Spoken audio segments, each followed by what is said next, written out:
மாநில தகவல் தொழில்நுட்ப பாசறை துணை செயலாளர் அண்ணன் அருண் பாரதி அவர்கள்.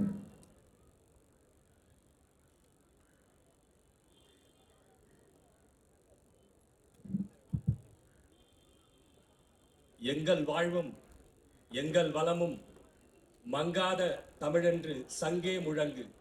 எங்கள் பகைவர் எங்கோ மறைந்தார், இங்குள்ள தமிழர் ஒன்றாதல் கண்டே. திங்களோடும் செழும்பரில் தன்னோடும் விண்ணோடும் முடுக்கலோடும் மங்குகடல் இவற்றோடு பிறந்த தமிழோடு பிறந்தோம் நாங்கள். ஆண்மை சிங்கத்தின் கூட்டம் என்று சிறியோர்க்கு ஞாபகம் செய், முழங்கு சங்கே முழங்கு. இன உணர்வோடும் மான உணர்வோடும் அலை கடல் என திரண்டு நிற்கக்கூடிய என் அருமை சொந்தங்களே, உங்களுக்கு என்னுடைய இனிய மாலை நேர வணக்கங்கள். இன்றைய தேதியில ஒரு கூட்டத்தை நடத்தணும் அப்படின்னா எவ்வளவு செலவு பண்றாங்க, என்னென்ன கொரோனா வித்தி எல்லாம் காட்டுறாங்கிறது எல்லோருக்கும் தெரியும். இங்கே அண்ணன் வருகிறார், அண்ணன் தலைமையிலே ஒரு பரப்புரை கூட்டம் இருக்கிறது என்கின்ற செய்தியைத்தான் பரப்பப்பட்டது. என் அருமை தமிழ் சமூகமே, அப்படி கொஞ்சம் திரும்பி பார், இங்க திரும்பி பார். பக்கத்துல ஒரு பெரிய இடம் கேட்டோம், பல்லாவரம் தொகுதியிலேருந்து மறுத்துட்டாங்க காவல்துறை. இன்னொரு முறை நீங்கள் மறுக்க முடியாது காவல்துறையை நான் சொல்கின்றேன். என் அருமை சொந்தங்களே, நீ இந்த இடத்துல அடைக்கணும்னு நினைச்ச பிதுங்கி நிக்கிறான் பாரு. இன்னொரு முறை இந்த இடத்துல நீ கூட்டம் கொடுத்தீங்கன்னா பிதுங்கி வழிஞ்சிடும், சட்டம் ஒழுங்கு சீர்கட்டு விடும். நல்லா ஞாபகம் வச்சுக்க, நல்ல பெரிய இடமா கொடுத்துருங்க, நல்லது. அது முதல் செய்தி. அரசியல்னா என்ன முதல்ல என் அருமை சொந்தங்களை சிந்தித்து பாருங்க. யாராவது ஒரு தலைவர் நமக்கு இதுவரைக்கும் கற்றுக் கொடுத்திருக்கிறாங்களா? What you mean by politics? Can you define politics? யாராவது சொல்லி இருக்கிறாங்களா? நம்முடைய பெருந்தலைவர் காமராஜர் சொன்னார், அரசியல் என்பது முழுக்க முழுக்க மக்களுக்கான சேவைதான். அரசியல் என்கின்ற எண்ணமே இல்லாதவன் மனிதனாக இருக்க முடியாது. நம்முடைய தேசத்தந்தை காந்தியடிகள், அரசியல் வேண்டாம் என்று நீங்கள் விலகி நிற்கலாம், ஆனால் அரசியல் உங்களை விட்டு ஒருபோதும் விலகி நிற்காது என்கிறார் அரிஸ்டாட்டில். அரசியல் வேண்டாம் என்று நீங்கள் விலகி நின்றால் யாரை அறிவிருக்கிறீர்களோ அவர்கள் ஆட்சியின் கீழே வாழ நேரிட்டு விடும் என்கிறார் பிளாட்டோ. இந்த வரிசையிலே இதையெல்லாம் படித்து தெளிந்த நம்முடைய அருமை அண்ணன் செந்தமிழன் சீமான் ஒரு கோட்பாட்டை வகுக்கிறார். அரசியல் என்பது அனைத்து உயிர்களுக்குமான தேவையும் அதை நிறைவு செய்யும் சேவையும் தான் என்று சொல்றார். சிந்தித்து பார்க்கணும். இந்த அனைத்து உயிர்களுக்குமான தேவையும் அதை நிறைவு செய்யும் சேவையும் தான் என்கின்ற அடிப்படையில தான் வருஷா மாநாடுகளை நடத்தினார். ஆடு மாடுக்கு மாநாடு நடத்துறாரு. அறிவு கெட்ட ஜென்மங்களே, அந்த மாநாட்டின் நோக்கம் என்ன? மேய்ச்சல் நிலம் எங்கள் உரிமை, மேய்ச்சல் நிலம் எங்கள் உரிமை. அமெரிக்காவில் பெரிய பால் பண்ணை, பெரிய மாட்டு பண்ணை வச்சிருக்கிறான், பெரிய மேய்ச்சல் நிலங்கள் இருக்குது. நிறைய காணொலிகள் எடுத்து போட்டிருக்கிறாங்க, கொஞ்சம் போய் பாருங்க. பொருளாதாரம் எங்கே இருக்கிறது என்பதை சிந்தித்து பாருங்க. இன்னைக்கு என்னவா இருக்குது? டாஸ்மார்க் போதை, டாஸ்மார்க்லாம் இப்ப ரொம்ப கீழே போயிடுச்சு. என்னென்னமோ வந்துருச்சு, கஞ்சா அப்படின்னு என்னென்னமோ கண்ட கர்மத்தை எல்லாம் குடிச்சிட்டு ஒண்ணும் இல்லாம போயிட்டானே. என்னுடைய தனித்திறன் ஆற்றல் கொண்ட பல தொழிலாளர் பெருமக்கள் எல்லாம் அழிஞ்சு போய் தானும் அழிஞ்சு தன் குடும்பத்தையும் சீரழித்து நடுத்தெருவில் நிற்கிறார்களே. ஒரு எலக்ட்ரீஷியனா இருக்கிறவர், பிளம்பிங் வேலை பார்க்கிறவர், ஒரு தச்சு வேலை செய்யறவர், அத்தனை பேரும் தன்னுடைய தனித்திறன் ஆற்றலை இழந்து, அவன் ஆற்றலை மட்டும் இழக்கல, தன்னுடைய குடும்ப வாழ்க்கையும் இழக்கிறான். குடிச்சு குடிச்சு குடிக்க அடிமையா போனவன் போய் காசு கேட்கிறான், பொண்டாட்டிட்ட காசு இல்ல. மனைவி என்ன செய்வா? அவள்கிட்ட இல்ல, தாலியை பிக்கிறான், தாலியா இருக்க தடுக்கிறான், கத்தி எடுத்து குத்துறான். குடும்ப வன்முறை எங்க போயிட்டு இருக்கு சமூகம்? என்ன மாதிரியான சமூகத்தை நாம் கட்டமைக்கிறோம்? சிந்தித்து பார்க்க வேண்டாமா? எத்தனை காலத்துக்கு இந்த ஏமாற்று வேலையை காட்டுகிறவர்களே நீங்க வாக்கு செலுத்தி தேர்ந்தெடுப்பீங்க? சிந்தித்து பாருங்க. எதற்காக இந்த அமைப்பை ஏற்படுத்துறோம்? சிந்திக்க வேண்டாமா? ஏங்க, ஏன் புள்ள படிக்கிறதுக்கு உங்க புள்ள படிக்கிறதுக்கு தனியா பள்ளிக்கூடம் கட்டி கல்வி கற்க முடியாது? நம்முடைய வீட்டுல யாருக்கு உடம்பு சரியில்லைன்னா, நமக்கு சரி உடம்பு சரியில்லைன்னா தனியா மருத்துவமனை கட்டி வைத்தியம் பார்த்துக்க முடியாது. நம்ம வண்டி மட்டும் போவதுக்கு தனியா சாலை அமைச்சு போட்டுக்க போக முடியாது. அப்ப என்ன செய்யணும்? இப்ப பல்லாவரம் தொகுதியில 4 லட்சம் வாக்காளர் பெருமக்கள் இருக்கிறார்கள் அப்படின்னா 4 லட்சம் பேரும் போய் சட்டமன்றத்தில் போய் உட்கார முடியாது. அப்ப என்ன செய்கிறோம்? நமக்குள்ள ஒரு அமைப்பு, நம்ம எல்லாம் சேர்ந்து நம்முடைய பிரதிநிதியாக ஒருவரை தேர்ந்தெடுத்து அனுப்புகிறோம். அதுக்கு நம்ம என்ன தரோம்? 1,05,000 ரூபாய் பணம், 1,05,000 ரூபாய் ஊதியம் மாதம் ஒன்றுக்கு ஒரு எம்எல்ஏவுக்கு. இது இல்லாம ஆண்டு ஒன்றுக்கு 3 கோடி ரூபாய் டெவலப்மெண்ட் ஃபண்ட் ஒன்று தரோம். எவ்வளவு நம்ம கொடுத்துட்டோம். எதுக்காக இதை கொடுக்கிறோம்? எதுக்காக இதை கொடுக்கிறோம்?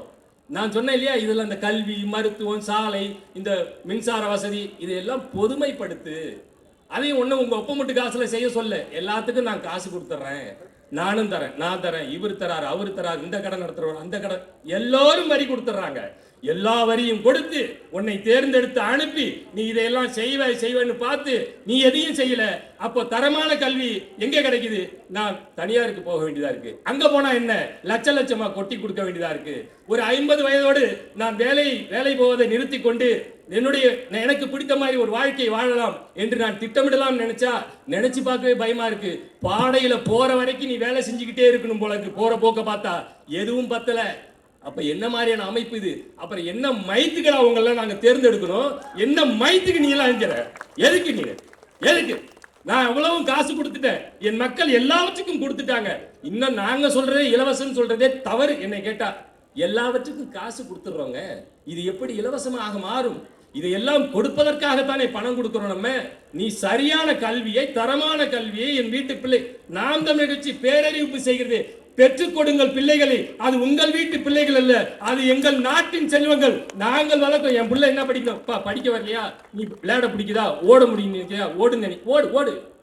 ஒரே ஒரு உசைன் போல்ட் இருந்தானே, ஜமைக்காங்கிற நாடு எவனுக்காக தெரியுமா நமக்கு? அதுக்கு முன்னாடி மின்னல் வீரன் பேர் எடுத்து ஓடி ஓடி ஓடி உலகத்தின் உச்சிக்கு கொண்டு வந்துட்டானே அவன் வீட்டை, அவனுடைய நாட்டை. அப்போ இங்க இவ்வளவு கோடி மக்கள் தொகை இருக்கிறோம், எவ்வளவு மனித ஆற்றல் இருக்கிறது, எவ்வளவு இளைஞர்கள் இருக்கிறாங்க. ஒரு உசைன் போல்ட் இல்லையா? ஒரு மரடோனா இல்லையா? ஒரு மெஸ்ஸி இல்லையா? இங்க இல்லையா? வாய்ப்பு இல்ல, வாய்ப்பு மறுக்கப்படுகிறது. அனைத்து இடத்திலும் அரசியல். அந்த அரசியல் நல்ல வழியா காட்டியிருந்தா பரவாயில்லையே. நாம எதற்கு இங்க வந்து வேலை வெட்டி எல்லாம் விட்டுட்டு இங்க வந்து நின்று கத்திக்கிட்டு இருக்கணும்? நீங்கள் சரியாக செய்திருந்தால் இந்த மக்கள் எல்லாம், நாங்கள் இந்த பிள்ளைகள் எல்லாம் எதுக்கு இங்க வந்து நிக்க போறோம்? இது ஒரு தலைகீழ் மாற்றம் நடந்து கொண்டிருக்கிறது. என் அருமை சொந்தங்களே, சிந்தித்து பாருங்கள், சிந்தித்து பாருங்கள். தன் சொந்த சாதிக்காக கூடிய மக்கள், தான் சொந்த மதத்துக்காக கூடிய மக்கள், என் சொந்தக்காரன் அப்படின்லாம் கூடிய மக்கள், தான் சார்ந்த பெருமை மிக்க இனத்திற்காக கடந்த பிப்ரவரி மாதம் 6 லட்சம் பேர் கூடணுங்க. 6 லட்சம் பேர் திருச்சியில திணறி போச்சு. அந்த மொபைல்ல டவர் கிடைக்கலங்க, ஒருத்தனுக்கு ஒருத்தன் கான்டாக்ட் பண்ண முடியல, டவர்லாம் திணறி போச்சு. 6 லட்சம் பேர் கூடனா ஒரு அசம்பாவிதம், ஒரு சின்ன அசம்பாவிதம், ஒரு சேர் உடைஞ்சுது அல்லது ஒரு கீறல் விழுந்தது, ஏதாவது ஒண்ணு உண்டா? சிந்திச்சு பாருங்க மக்களே. 6 லட்சம் பேர் கூடின அந்த அவ்வளவு பெரிய மாநாட்டை அவ்வளவு ஒழுக்கத்தோடு நடத்தி இந்த கட்சி, எங்கள் அண்ணன் இந்த நாட்டை எங்களிடம் ஒப்படைத்தால் எப்படி இருக்கும் இந்த நாடு என்பதற்கு அந்த கூட்டம் ஒரு சான்றியா? இந்த கூட்டம் ஒரு சான்று. நீ கேலி பேசு. ஆடு மாடு மேய்க்க சொல்றாரு. எங்கடா சொன்னாரு? அறிவு கட்ட முண்டங்களே, எங்கேயாவது சொன்னாரா? சீமான் சொன்னாரா நீ வேலைக்கு போவேணாம், நீ தொழில் செய்ய வேண்டாம், நீ எந்த வேலைக்கும் போவேணாம், வா நம்ம எல்லாம் மாடு மேய்க்கலாம் கூப்பிட்டாரா? அரசாங்கம் நான் மேய்க்கிற மாடு, உனக்கு என்ன வந்தது? உனக்கு என்ன கேடு? அவ்வளவு மானம் இருக்கிறவன் பால் குடிக்காத, தயிர் சாப்பிடாத, நீ எதையும் சாப்பிடாத, எப்படி வரும்? சிந்திச்சு பார்த்து வாக்கு செலுத்தணும். என் அருமை தமிழ் சமூகமே, இன்னொரு முறை, நான் இப்ப சொல்றேன், இன்னொரு 100 ஆண்டுகள் கூட ஆகலாம். இப்படிப்பட்ட ஒரு இயக்கம், கட்டுக்கோப்பான இயக்கம், இதையெல்லாம் வழிநடத்தக்கூடிய ஒரு ஆற்றல் பெருமகன் சீமான் மாதிரியான, அண்ணன் சீமான் மாதிரியான ஒரு தலைவர் மறுபடியும் எல்லாம் நமக்கு பிறந்து வரமாட்டான். நீ தயவு செய்து பார்த்துக்க. எனக்கு ஒண்ணுமில்ல, எங்களுக்கு எங்கள் அண்ணன் சொன்னதுதான், எங்கள் சாவு எங்களை ஒருபோதும் உறுத்தாது. நிம்மதியா சாவும் போது என்னடா முடிஞ்ச அளவுக்கு நாங்க பேசிட்டோம், என் மக்களுக்கு கற்பிச்சிட்டோம், அவங்க ஏத்துக்கல, அது அவங்க பாடு. வேலையை நான் செய்து கொண்டிருக்கின்றேன், பலனை நீங்கள் தர வேண்டும், வேற வழியே கிடையாது உங்களுக்கு. நீங்க மருத்துவர் கார்த்திகேயனை தேர்ந்தெடுப்பதை தவிர உங்களுக்கு வேற வழியே கிடையாது. நான் உரிமையோடு சொல்றேன், ஒரே ஒரு காரணம் சொல்லு, எங்க மருத்துவர் கார்த்திகேயன் நீங்க தகுதி இல்லைன்னு ஒரே ஒரு காரணம் சொல்லிடு, அத்தனை பேர் நாங்க இருந்து கிளம்பிடுறோம். என் அருமை சொந்தங்களே, நான் தாம்பரம் தொகுதியிலேருந்து வரேன். நான் ஒப்பீட்டு அளவில் சொல்றேன், சாலை தாம்பரம் தொகுதியில எவ்வளவோ தேவலாம், அடிப்படை வசதி சாலை இங்க ஒரு இடத்துல கூட, நான் பல்லாவரத்துல பல பகுதிகள் நான் போயிட்டேன், ஒரு இடத்துல கூட இந்த இடத்துல சாலை வசதி நல்லா இருக்கு அப்படின்னு எங்கேயுமே சொல்ல முடியல. அவ்வளவு பெரிய பள்ளங்கள் சவக்குழியா கிடக்குது. இத்தனை ஆண்டு காலம் நீ பெருமை பேசுற, நாங்கள் பரம்பரை பரம்பரையாக திமுக, நாங்கள் பரம்பரை பரம்பரையாக அண்ணா திமுக. என்ன பெரிய புண்ணாக்கு பரம்பரை பரம்பரை? மழை பெஞ்சா மழை தண்ணி வழிஞ்சோட வக்கு இல்ல, கால்வாய்கள் அமைக்கப்படல, நீ என்ன பரம்பரை பேசுற? இப்படியே பேசிக்கிட்டே இருவோம், பரம்பரையே எல்லாம் பண்ணிட்டு போயிடுவோம். தயவு செய்து யோசிச்சு ஓட்டு போடு. நீ என்ன பெரிய ராஜராஜ சோழன் பரம்பரை? இவன் சொல்லுவான், இது என்ன இருந்தாலும் பெரிய கட்சி இல்ல. என்னடா பெரிய கட்சி? என்ன பெரிய கட்சி? டேய், 234 தொகுதியிலும் எங்க போனினாலும் இந்த விவசாயி சின்னம் இருக்கும். உன் உதயசூரியன் இருக்குமா? உன் ரெட்டலை இருக்குமா? உன் கையி, உன் தாமரை, ஒரு இடம், ஒரே ஒரு இடம் சொல்றா பாப்போம். அப்புறம் என்னடா பெரிய கட்சி, பெரிய மயிறு கட்சி நீங்களா? இந்த மாதிரி ஒரு கூட்டா நான் திமிரோட சொல்றேன்டா. ஒரே ஒரு காசு கொடுக்காம, கோட்டர் பிரியாணி கொடுக்காம ஒரு கூட்டத்தை காட்டிட்டு நான் போயிடுறேன். இப்படியே என்ன எழுச்சி மிக்க சமூகம் ஒன்று எழுந்து வந்து கொண்டிருக்கிறது. நாம் தமிழர், நாம் தமிழர் என்று மான உணர்வு கொண்டு வந்துகிட்டு இருக்கிறோம். குறுக்கி மறுக்கி ஓடிக்கிட்டு இருக்காத, தயவு செய்து சொல்றேன். It's a open ground. எவன் வேணா வரலாம், யார் வேண்டுமானாலும் வரலாம். ஆனால் என்னவாக நிற்கிறீர்கள், என்ன அரசியலை முன்வைக்கிறீர்கள்? ஏன்னா நாம் தமிழர் கட்சியின் அரசியலை உற்று நோக்கிய பிறகு யார் வந்தாலும் இந்த கேள்வி எழுப்புவான், நீ என்ன கொள்கை? கூட்டம் அல்ல அரசியல். இன்னைக்கு காலையில கூட அண்ணன் பேசினார் தாம்பரத்துல. கூட்டம் இல்லடா அரசியல், கொள்கைதான் அரசியல். நான் கொண்ட கொள்கை இங்க அப்படியே இருக்கும். நான் இன்னைக்கு இல்லாமல் போகலாம், நாளைக்கு அண்ணன் இல்லாமல் போகலாம், நாங்கள் இல்லாமல் போகலாம், இன்னொரு தலைமுறை வந்து நிப்பாங்க, அவன் எடுத்துட்டு போக வேண்டாம். நாங்கள் அடித்தளத்தை தான் போட்டுக் கொண்டிருக்கின்றோம், நாங்கள் விதைகளாகத்தான் விழுந்து கொண்டிருக்கின்றோம். எங்களுக்கு தெரியும், எங்களுக்கு வந்து பாடம் நடத்தாத. நீ கூட்டணி இல்லாம ஜெயிச்சுக்கா, ஜெயிச்சு காட்டுவோம் பாரு, ஜெயிச்சு காட்டுவோம். ஏய், 15%, 17% வரைக்கும் போயாச்சு. காரைக்குடி தென் மாவட்டங்கள்லாம் 17% வரைக்கும் போயாச்சு. பூத் ரிப்போர்ட் எடுத்து பாரு. அதிமுக எங்களுக்கும் கீழே. நல்லா கவனிச்சுக்க. நீ ரிப்போர்ட்டை பார்த்து பேசுற, ஏசி ரூம்ல உட்கார்ந்துக்கிட்டு கதை விடுறவன் இல்ல. எவ்வளவு பெரிய அக்கிரமம் பண்றான் பாரு. 15 ஆண்டு காலமாக இந்த களத்திலே நின்று எவ்வளவு விமர்சனங்களை தாங்கி, எவ்வளவு கேலி கிண்டல்களை தாண்டி இன்னைக்கு 8.2 விழுக்காடு, 35,60,000 மக்களின் நம்பிக்கையை பற்றி நிற்கிற எங்களை காட்ட மாட்டான், எதையும் சொல்ல மாட்டான். நேத்து வந்தாரு விஜய், மிகப்பெரிய புகழ்மிக்க நடிகர், மறுப்பதற்கு இல்லை, மறுப்பதற்கு இல்லை. ஆனா எந்த தேர்தல் நின்னானுங்க அவனுங்க? அடிச்சு விடுறானே 15%, 30%. டேய், 30% ஜெயிச்சு விடுவீங்களா? அப்புறம் எதுக்குடா இன்னொருத்தன் கூட்டணி கேட்டு அலைந்து கொண்டிருந்தீர்கள்? எதுக்கு? எவனும் சீன்றதுக்கு ஆள் இல்லைன்ன பிறகு எங்கெங்கோ பிடிச்சி திமுக அண்ணா திமுக சீட்டு கிடைக்காம ஓரமா ஒதுக்கி விட்டாங்கல்ல, அந்த கழிச்சடைகள்லாம் கூப்பிட்டு உட்கார வச்சு சீட்டை கொடுத்து நிறுத்த வச்சிருக்கான். இது ஒரு காட்சி, அவன் ஒரு தலைவன், இவனுக்கு பின்னாடி ஒரு கூட்டம். சாவுங்க அயோக்கிய நாய்கள், நாண்டுகிட்டு சாவுங்க. அவன் பின்னாடி போறதுக்கு வாயில வந்துடும். எனக்கு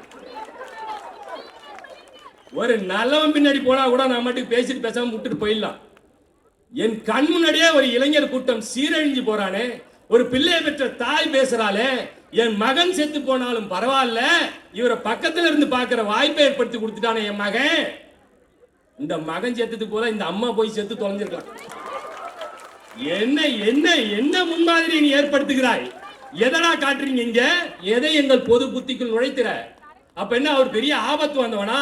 நேர மேல இருந்து குதிச்சுட்டாரா அவரு? குணா பேசுறாரு பாருங்க, ஒரு சைக்கிள் ஓட்டிட்டு போக முடியாது அவனால. ஓடி போயிட்டிய ராஜா. இந்த கூட்டத்துக்குள்ள ஒரு தடவை வந்துதான் பாரு, வால் இப்பான் அந்த மாதிரி அப்படியே பிச்சு போட்டாங்க, பிறண்டிட மாட்டான். என் அருமை சொந்தங்களே, ஆரம்பிச்சா நிறுத்த முடியல, மன்னிச்சிருங்க. கூட்டத்தை பார்த்தோன்னே புத்துணர்ச்சி ஆயிடுச்சு. என் அருமை சொந்தங்களே, அருமையான வேட்பாளர்கள்லாம் இருக்கிறாங்க. எங்கள் அருமை மாமா மரத்தமிழ் வேந்தன் நிறைய பேசியிருப்பாரு. குணா சொன்னாரு, எவ்வளவோ சொன்னாங்க. எல்லாரும் கேட்டுட்டு சரி சரி, என் கண்ணுக்கு ரெட்டலை தான் தெரிஞ்சுது, என் கண்ணுக்கு உதயசூரியன் தான் தெரிஞ்சு. என்னமோ தம்பி நீங்க பேசுறதெல்லாம் நல்லா தான் இருக்குது, ஆனா அந்த ஓட்டை போட போகும்போதுன்னு மாட்டாக்கா அந்த கை ஏதோ அப்படியே அங்க போயிடுதுன்றான். இந்த கையெல்லாம் இருந்தாதான் என்ன, இல்லாம போனதான் என்ன? இப்படி போட்டு போட்டு தாடா இங்க இருந்து எங்களை நிறுத்தி வச்சிருக்கீங்க. திரள் நிதி வாங்குறாங்கன்றான். ஆமாண்டா, திரள் நிதி தாண்டா வாங்குறோம். இல்ல ரைட் ராயலா வாங்குறோமே, விருப்பப்பட்டவன் குடு, இல்லன்னா மூடிக்கிட்டு போ. உன்னை எவன் கேட்டான்? நாங்க பிச்சை எடுத்து கட்சி நடத்துறோம். உனக்கு என்ன வந்தது? உன் வேலையை பாரு, நீ போய் வசூல் பண்ணிட்டு வந்துடுவ ராஜா. அத்தனை பேர் வீடுகள்ல இருக்கிறவன் இன்னைக்கு நாம் தமிழர் கட்சிக்கு மருத்துவர் கார்த்தியன் தான் போட போறான். நீ பாரு, இந்த கூட்டத்தை பார்த்த பிறகு நீ இன்னொருத்தனுக்கு போடணும்னு நினைப்பியா? தன்னிச்சையா வந்த கூட்டம்டா. எல்லாருமே தமிழ் சமூகமே, ஒரு வாய்ப்பை தாருங்கள். 234 தொகுதியிலே இருக்குது, அருமையான வேட்பாளர்கள் இருக்கிறாங்க. அண்ணன் சொன்னதை போல நாங்கள் இல்லாமல் போகலாம். அந்த நம்பிக்கையை தருவதற்காகத்தான் இளைஞர்களாக பார்த்து நிறுத்தி இருக்கிறார். அதனால ஒரு வாய்ப்பை கொடுங்கள். உங்கள் வீட்டு பிள்ளைகளுக்கு விவசாயி சின்னத்திலே வாக்கை செலுத்தி எங்கள் கரங்களை வலுப்படுத்துங்கள். இந்த தமிழ் தேசியம் என்கின்ற கருத்தியல் இன்னும் கூர்மைப்படுத்த வேண்டும்.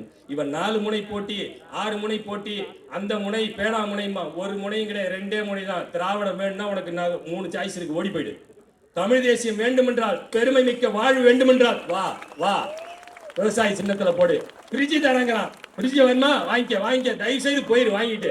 ஆனா பிரிட்ஜ் உள்ள வைக்கிறதுக்கு உனக்கு காய்கறி பழங்கள் வேணுமா, வா இங்க விவசாய சின்னத்துல போடு, இங்க போடு. 8000 ரூபாய் கூப்பன் தரேம்மா, வாங்கிக்க. கூப்பன் வச்சுட்டு நாக்கா வழிக்க போற. நீ சூப்பர் மார்க்கெட்ல போய் தானே வாங்குவேன். அந்த சூப்பர் மார்க்கெட்ல பொருள் எங்க இருந்து வரும்? நாங்க தான் அனுப்புறோம் ராஜா, நாங்க தான். எப்படி பார்த்தாலும் நீ எங்களுக்கு தான் போட்டாகணும் ராஜா, வேற வழியே இல்லை. உங்கள் முளைக்குச்சி இங்கதான் அடிக்கப்பட்டு நீ சுத்தி வரலாம், எங்கிட்ட தான் வந்து உட்காந்தாகணும் நீங்க. அதனால என் அருமை சொந்தங்களே, ஒரு வாய்ப்பை தாருங்கள். கொஞ்சம் நேரத்தை அதிகமா எடுத்துக்கிட்டேன். நன்றி, வணக்கம். நாம் தமிழர்.